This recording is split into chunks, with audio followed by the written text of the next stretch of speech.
بسم اللہ الرحمن الرحیم۔ السلام علیکم ورحمۃ اللہ وبرکاتہ۔ معزز طلباء کرام، آپ سب کیسے ہیں؟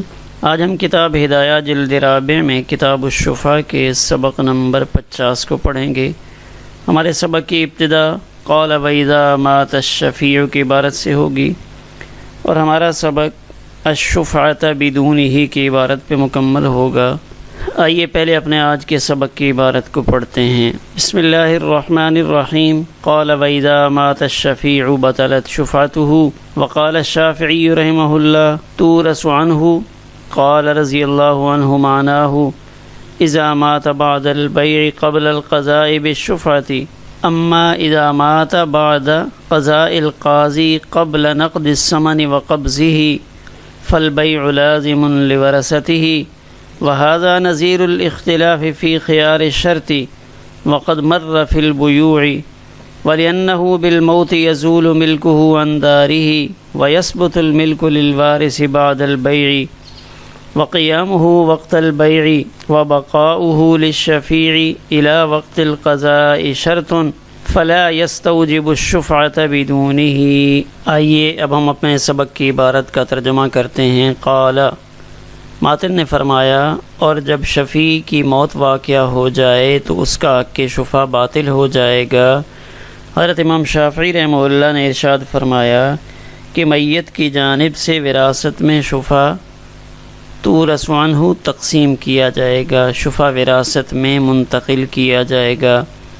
صاحب ہدایہ فرماتے ہیں معناہ، امام قدوری رحمہ اللہ کی بات کا مطلب یہ ہے کہ جب شفیع مرا ہو بیع کے بعد شفع کا فیصلہ اس کے حق میں آنے سے پہلے۔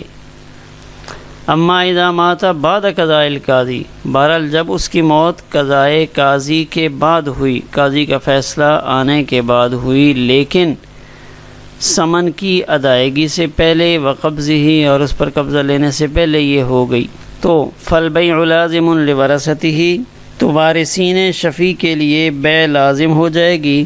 ھذا نظیر الاختلاف فی خیار الشرط، اور یہ مسئلہ خیار شرط میں اختلاف کی نظیر ہے۔ وقد مر فی البیوع، اور اس کی تفصیل کتاب البیوع میں گزر چکی ہے۔ وَلِأَنَّهُ بِالْمَوْتِ يَزُولُ مِلْكُهُ عَنْ دَارِهِ، اور اس لیے کہ موت کی وجہ سے اس کی ملکیت اپنے گھر سے زائل ہو جاتی ہے۔ وَيَثْبُتُ الْمِلْكُ لِلْوَارِثِ بَعْدَ الْبَيْعِ، اور وارث کے لیے ملکیت ثابت ہوتی ہے بیع کے بعد۔ وَقِيَامُهُ، اور اس ملک کا قائم ہونا بیع کے وقت، اور اس ملک کا شفیع کے حق میں باقی رہنا الی وقت القضاء، قاضی کا فیصلہ آنے تک یہ شرط ہے۔ فلا يستوجب الشفعة بدونہ، لہذا اس شرط کے بغیر وہ شفع کا مستحق نہیں ہوگا۔ آئیے اپنے سبق کی تشریح سے پہلے ہم ایک نظر ان مسائل پہ ڈالتے ہیں جو ہمارے آج کے سبق میں زیر بحث ہیں۔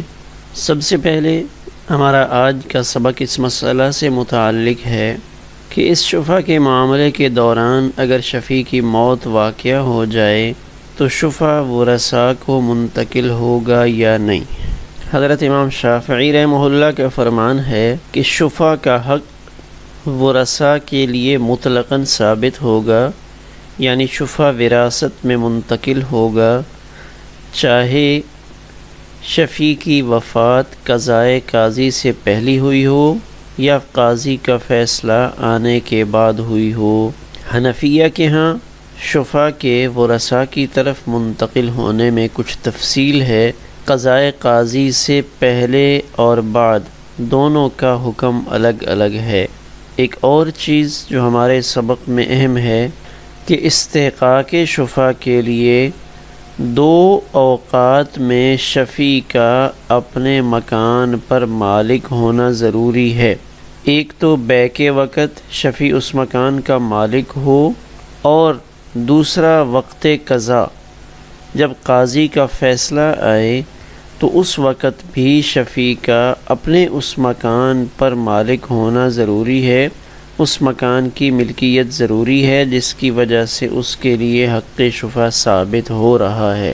اگر ان دو اوقات میں سے کسی ایک وقت میں بھی اس کی ملکیت نہیں ہوگی تو اس کا حق شفا ثابت نہیں ہوگا۔ ہمارے گزشتہ سبق میں گزرا تھا کہ وہاں اس باب کی ابتدا میں 4 صورتیں جن سے حق شفا باطل ہو جاتا ہے، شفیع شفا نہیں کر سکتا، وہ ذکر ہو گئی تھیں۔ آج کے سبق میں بطلان شفا کی 5ویں وجہ ذکر کی جا رہی ہے کہ اگر شفیع کی موت واقع ہو جائے۔ اسی طرح ہمارے آج کے سبق میں اس مسئلہ کو خیار شرط کی نظیر بھی کہا گیا ہے، یعنی جو کیفیت مسئلہ خیار شرط کی ہے وہی صورتحال یہاں شفا کے مسئلہ کی بھی ہے۔ آئیے اب عبارت میں تشریح کو دیکھتے ہیں۔ قال ماتن نے فرمایا وَإِذَا مَاتَ الشَّفِيعُ بَطَلَتْ شُفْعَتُهُ، اور جب شفیع کی موت واقع ہو جائے تو اس کا حق شفا باطل ہو جائے گا۔ مثلا یہاں عبداللہ شفیع ہے، عبداللہ کے پڑوس میں احمد اپنا گھر سعید کو بیچتا ہے۔ جب احمد نے اپنا گھر سعید کو بیچا تو عبداللہ کو جیسے ہی پتہ چلا تو اس نے طلب مواسبت کی، پھر اس کے بعد اس نے مشتری سعید کے پاس جا کر گواہ بھی قائم کر لیے کہ سعید دیکھیں میں اس گھر کو شفا کے ذریعے لینا چاہتا ہوں، اس گھر پہ میرا حق پہلے ہے، آپ کا حق بعد میں ہے کیونکہ میں اس گھر کا شفیع ہوں۔ تو سعید نے کچھ جواب نہیں دیا تو عبداللہ نے عدالت کا دروازہ کھٹکھٹایا اور اس نے قاضی صاحب کے سامنے جا کر درخواست پیش کی کہ میرا پڑوسی احمد مکان بیچ رہا ہے، بلکہ اس نے اپنا مکان سعید کو بیچ دیا ہے، میں اس گھر کا پڑوسی ہوں، میں شفا کے ذریعے وہ مکان لینا چاہتا ہوں۔ تو جب یہ درخواست دائر ہو گئی، ابھی تک قاضی کی جانب سے فیصلہ نہیں آیا تھا کہ شفیع کو اللہ کی طرف سے بلاوا آیا اور شفیع کا انتقال ہو گیا۔ تو اب شفیع کا معاملہ درمیان میں تھا، قاضی نے ابھی تک فیصلہ سنانا تھا۔ تو کہتے ہیں اس صورت میں عبداللہ شفیع کا جو ایک حق ثابت تھا شفا کے لیے وہ حق باطل ہو جائے گا۔ اس حق کو آگے وراثت میں حنفیہ کے نزدیک منتقل نہیں کیا جائے گا، لہذا شفا کی بنیاد پہ عبداللہ کی اولاد میں سے کوئی اس گھر کو نہیں لے سکتا جو گھر احمد نے سعید کو بیچا ہے اور اس گھر سے متعلق عدالت میں درخواست دائر کی گئی ہے۔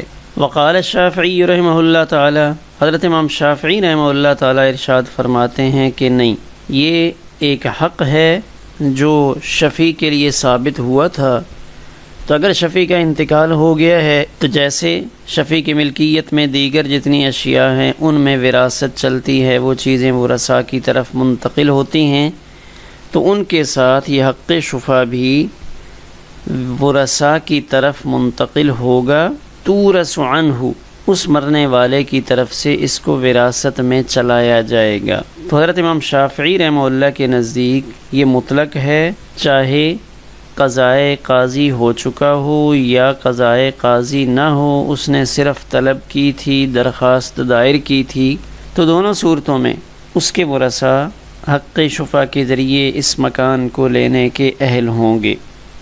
قال صاحب ہدایہ فرماتے ہیں معناہ، اس متن کی عبارت کا مطلب یہ ہے اذا مات بعد البیع قبل القضاء بالشفعۃ، کہ جب شفیع عبداللہ کی موت واقع ہوئی بیع کے بعد کہ احمد نے مکان بیچ دیا تھا سعید کو، قبل القضاء بالشفعۃ، لیکن 2 طلبیں بھی اس کی ہو چکی تھیں، شفیع کی طرف سے دونوں طلبیں پائی گئی تھیں، تیسرا اس نے عدالت میں درخواست دائر کی تھی، ابھی تک اس کے حق میں شفا کا فیصلہ نہیں ہوا تھا، قاضی کی طرف سے فیصلہ آنے سے پہلے جب یہ مر گیا تو اب اس کا حق شفا باطل ہو جائے گا حنفیہ کے نزدیک۔ اما اذا مات بعد قضاء القاضی، لیکن اگر عبداللہ شفیع کی موت واقع ہوئی تھی قضائے قاضی کے بعد، قاضی نے فیصلہ دیا کہ عبداللہ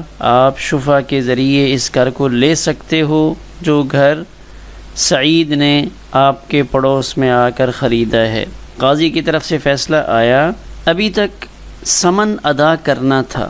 عبداللہ نے سوچا کہ ابھی آج صبح فیصلے کی اطلاع تو مل گئی ہے، تو میں شام کو پیسے لے جاؤں گا اور اس مکان کا جو سمن ہے وہ سعید کو دے کر اس سے قبضہ لے لوں گا۔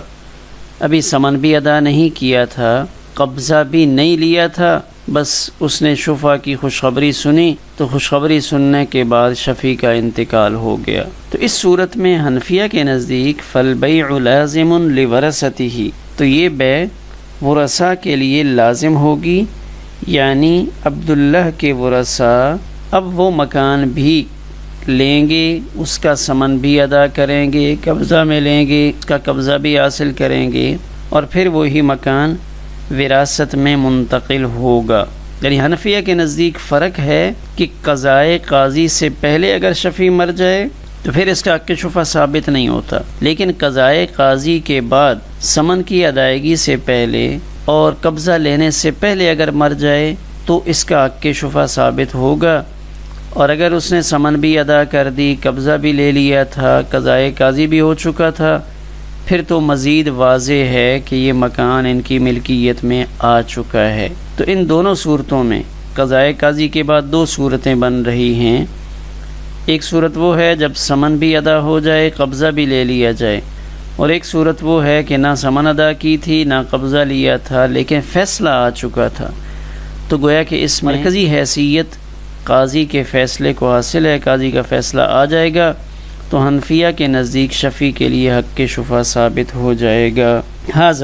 حاذا سے مراد یہ اختلاف جو شوافع اور احناف ان کے درمیان اس مسئلہ میں موجود ہے، تو یہ اختلاف اصل میں شفا سے متعلق نہیں ہے۔ اس اختلاف کا اصل تعلق خیار شرط کے مسئلہ کے ساتھ ہے کہ خیار شرط میں بھی حنفیہ اور شوافع ان دونوں کا آپس میں اختلاف رائے موجود ہے۔ حنفیہ کے نزدیک خیار شرط وراثت میں منتقل نہیں ہوتا، جبکہ حضرت امام شافعی رحمہ اللہ کے نزدیک وراثت میں خیار شرط وہ منتقل ہوتا ہے۔ وہاں پہ کیا مسئلہ تھا خیار شرط میں کہ اگر کسی نے اپنے لیے خیار شرط رکھتے ہوئے مکان خریدا یا چینی خریدی یا فروخت کی، دونوں صورتوں میں یعنی خیار شرط بائع نے اپنے پاس رکھا یا مشتری نے لیا، پھر خیار شرط کے دنوں میں وہ خیار والا مر گیا، چاہے وہ خیار بائع کا تھا چاہے وہ خیار مشتری کا تھا، تو حضرت امام شافعی رحمہ اللہ کے نزدیک اس کے خیار کا حق اس کے ورثاء کی طرف منتقل ہوگا، اور وہی ورثاء اس چیز کے رکھنے یا واپس کرنے کے بارے میں فیصلہ کریں گے۔ لیکن احناف کے نزدیک وہ بیع لازم ہو جائے گی، یعنی اب وہاں ورثاء کو اختیار نہیں ہوگا، بلکہ اس بیع کے بارے میں یہ سمجھا جائے گا کہ وہ بیع مکمل ہو چکی ہے۔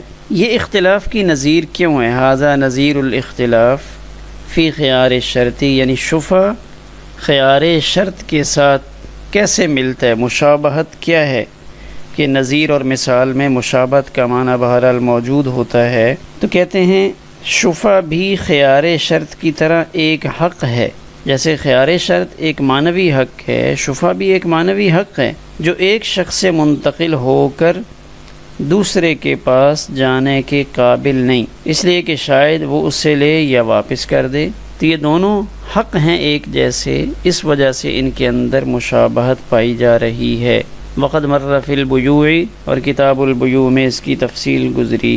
وَلِأَنَّهُ بِالْمَوْتِ يَزُولُ مِلْكُهُ عَنْ دَارِهِ، یہاں سے احناف کی عقلی دلیل کو پیش کیا جا رہا ہے۔ کیوں کہ شفیع کے لیے حق شفا کیوں ثابت نہیں ہوگا؟ موت کی وجہ سے اس کا حق شفا ختم کیوں ہو جائے گا؟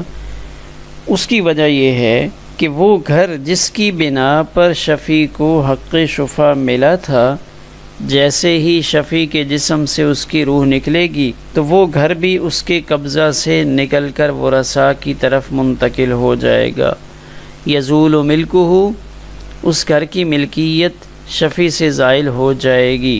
ویثبت الملک للوارث بعد البیع، تو اب وہ مکان شفیع کی ملکیت سے نکلا، اس کے ورثاء کی طرف منتقل ہو گیا۔ ویثبت الملک للوارث، وارث کے لیے ملکیت ثابت ہوتی ہے بعد البیع، بے کے بعد۔ تو اب جو ساتھ والا مکان ہے، شفا والا جس مکان میں مسئلہ ہے، تو وہ مکان ورثاء کی طرف تو تب جائے گا جب اس میں بے کا حکم نافذ ہو چکا ہو، مورث کے لیے بے ثابت ہو چکی ہو۔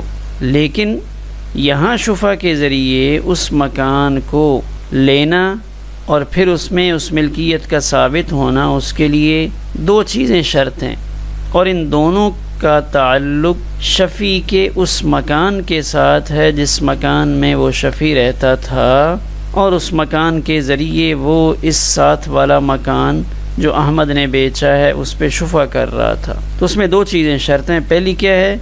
وَقِيَامُهُ وقت البیع، کہ جب شفیع نے شفا کا دعویٰ کیا، جس دن احمد نے وہ مکان سعید کو بیچا، اس دن عبداللہ اپنے اس گھر کا مالک ہو، اس دن میں اس گھر پر عبداللہ کی اپنی ملکیت قائم ہو، اپنے گھر کا مالک ہو، تب وہ ساتھ والے پہ شفا کر سکتا ہے۔ اور پھر دوسری چیز کہ اگر یہ معاملہ عدالت میں چلا گیا، اس نے طلب اشہاد کی، طلب مواسبت کی، پھر اس کے بعد یہ معاملہ عدالت میں چلا گیا اور قاضی نے کہا کہ میں اس کا فیصلہ 25 تاریخ کو کروں گا، تو اب 25 تاریخ کو جس دن قاضی کی طرف سے فیصلہ متوقع ہے، اس دن بھی شفیع کا اپنے اس مکان کا مالک ہونا ضروری ہے۔ قاضی نے تو فیصلہ سنانا تھا 25 تاریخ کو، لیکن 22 تاریخ کو شفیع عبداللہ نے اپنا وہ مکان ہی بیچ ڈالا جس مکان کی بنیاد پہ وہ شفا کر رہا تھا، تو اس صورت میں بھی شفیع کا حق کے شفا ختم ہو جائے گا۔ کیوں کہ قاضی کا فیصلہ آنے کے وقت تک، الی وقت القضاء، قاضی کی طرف سے فیصلہ آئے اس وقت تک یہ شرط ہے کہ اس کی ملکیت اس وقت بھی قائم ہو جب بے ہوئی تھی، اور اس کی ملکیت اس وقت بھی قائم ہو جب قاضی نے فیصلہ سنایا۔ اگر ان میں سے ایک شرط بھی معدوم ہو گئی تو اس کا حق شفا باطل ہو جائے گا۔ فلا یستوجب الشفاعۃ بدونہ، پس اس کے بغیر، یعنی ان دونوں شرطوں کے بغیر شفیع کے لیے حق شفا ثابت نہیں ہو سکے گا۔ تو جب ان شرطوں کے نہ ہونے کی وجہ سے شفیع خود شفا کا مستحق نہیں ہے، جب وہ زندہ ہے، زندہ کے لیے دونوں شرطیں ہیں، تو پھر اس کی میراث تو اس میں منتقل نہیں ہو سکتی، جبکہ وہ خود مر چکا ہے۔ تو اب اس کے جو ورثاء ہیں ان کا حق اس میں ثابت ہو تو وہ ناممکن ہے کہ جب زندہ کو یہ حق نہیں مل رہا تھا ان دونوں شرطوں میں سے کسی ایک کے مفقود ہو جانے کی وجہ سے، تو ورثاء کو یہ حق کیسے ملے گا؟ ہمارا آج کا سبق اسی پر مکمل ہوا۔